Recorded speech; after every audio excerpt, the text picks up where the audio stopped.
Ia mempunyai seorang anak bernama Baru Kelinting.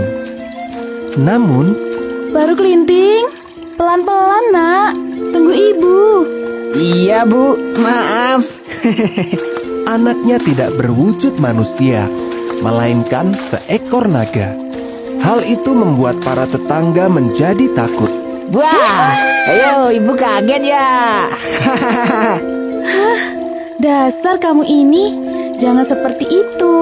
Nanti orang-orang jadi takut sama kamu. Lihatlah itu. Lihatlah. Itu si Baru Kelinting. Iya, wajahnya semakin seram. Ih. Seiring berjalannya waktu, Baru Kelinting kian beranjak dewasa. Ia mulai berpikir, siapakah ayahnya yang sebenarnya? Ia pun memberanikan diri bertanya pada ibunya. Ibu, ada yang ingin kutanyakan pada ibu. Ada apa nak? Tidak biasanya kamu seperti ini? Apa yang membuatmu gelisah? Sebenarnya siapa ayahku? Di mana dia sekarang? Tak tega melihat anaknya yang terus-menerus penasaran, sang ibu menjawab. Ayahmu adalah seorang raja bernama Ki Hajar Salokantara. Kini dia sedang bertapa di gua lereng Gunung Telomoyo. Mungkin ini sudah saatnya kamu menemuinya. Jangan lupa untuk menunjukkan kelintingan atau lonceng di lehermu itu. Hah? Lonceng itu adalah peninggalan ayahmu.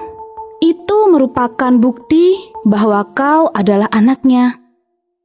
Setelah mendapat restu, Baru Kelinting bergegas mendaki Gunung Telomoyo. Ia pun akhirnya sampai di mulut gua. Ia berhenti sejenak. Apakah ayahku benar ada di sini? Bagaimana jika dia tidak mau menemuiku? Sudahlah. Yang penting aku masuk saja dulu. Di dalam gua, Baru Kelinting melihat seorang pertapa tua. Ia pun bertanya, Maaf, apakah Tuan adalah Ki Hajar Salokantara? Benar, siapa kau? Aku adalah Baru Kelinting. Ibuku bernama Endang Sawitri. Kata ibu, kalung kelintingan ini adalah peninggalan Tuan dan menjadi bukti bahwa aku adalah anakmu, Tuan. Kau anakku? Ki Hajar Salokantara diam sejenak. Kemudian ia berkata, Kelintingan itu memang peninggalanku. Namun aku masih butuh bukti. Jika kau bisa melingkari Gunung Telomoyo ini dan bertapa selama 1 tahun, maka aku akan mengakuimu sebagai anakku. Baiklah, Tuan. Baru Kelinting pun melaksanakan perintah Ki Hajar Salokantara. Dengan mudahnya, ia melingkarkan tubuhnya di Gunung Telomoyo. Kemudian, ia pun bertapa. Selama bertapa, ia begitu khusyuk. Semakin lama, tubuhnya tertutupi oleh tanah, lumut, serta dedaunan. Tubuhnya kini hampir tidak terlihat. Suatu ketika, beberapa warga desa Patok melakukan perburuan di lereng bukit. Mereka hendak berburu rusa sebagai jamuan di pesta sedekah bumi setelah masa panen selesai. Namun, hingga senja mulai datang, mereka tak melihat 1 ekor rusa pun. Mereka pun hampir menyerah. Kita pulang saja yuk, Man. Aku capek. Iya, aku juga, Kir. Tunggu sebentar. Pucuk dicinta ulam pun tiba. Sepertinya kita harus menunda kepulangan kita, Sukirman. Emangnya ada apa? Lihatlah, daging ular yang besar. Ternyata, salah satu dari mereka melihat tubuh Baru Kelinting. Hehehe, kita bawa saja daging ini. Betul.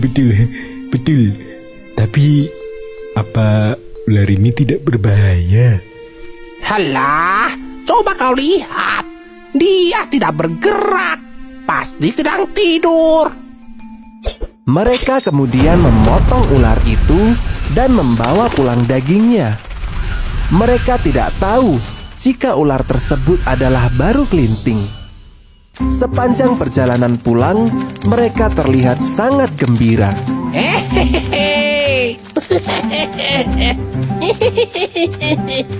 Pesta kali ini akan sangat meriah. Benar, kita berhasil mendapatkan daging yang banyak. Keesokan harinya, pesta sedekah bumi dirayakan di alun-alun. Di atas tikar telah terhidang berbagai makanan lezat.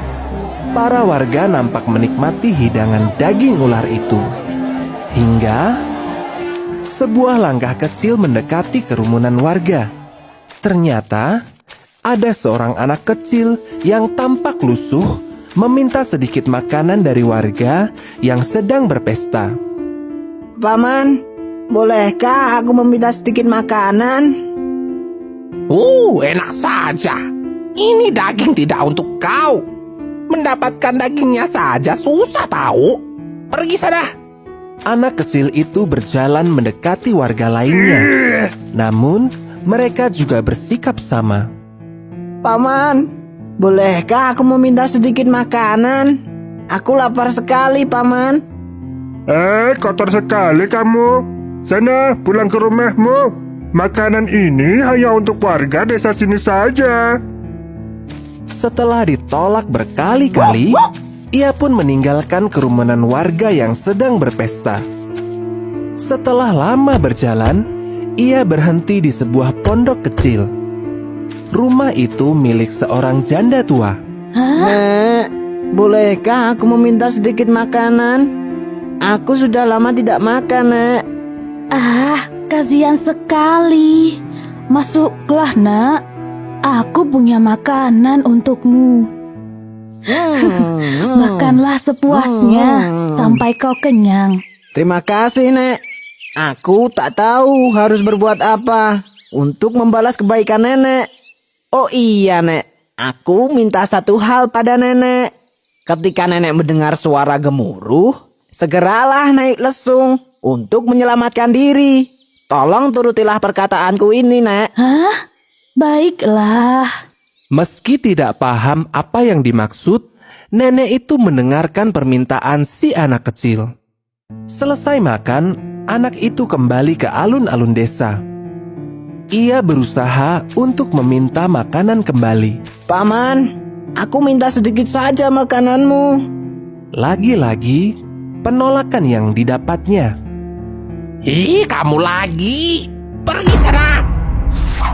Ia bahkan didorong hingga terjatuh.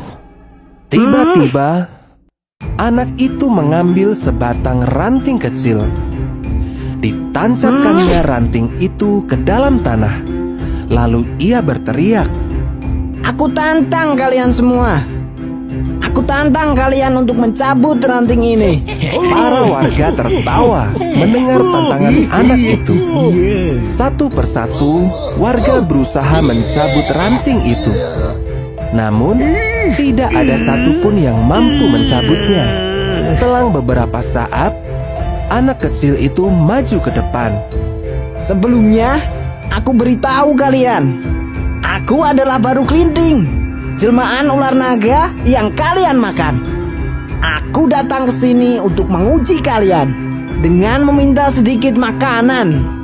Namun, kalian tidak mau menolongku. Tiba waktunya bagi kalian untuk menerima hukuman atas perbuatan kalian ini. Baru Klinting segera mencabut ranting itu. Dari bekas cabutan ranting, menyembur air yang sangat deras.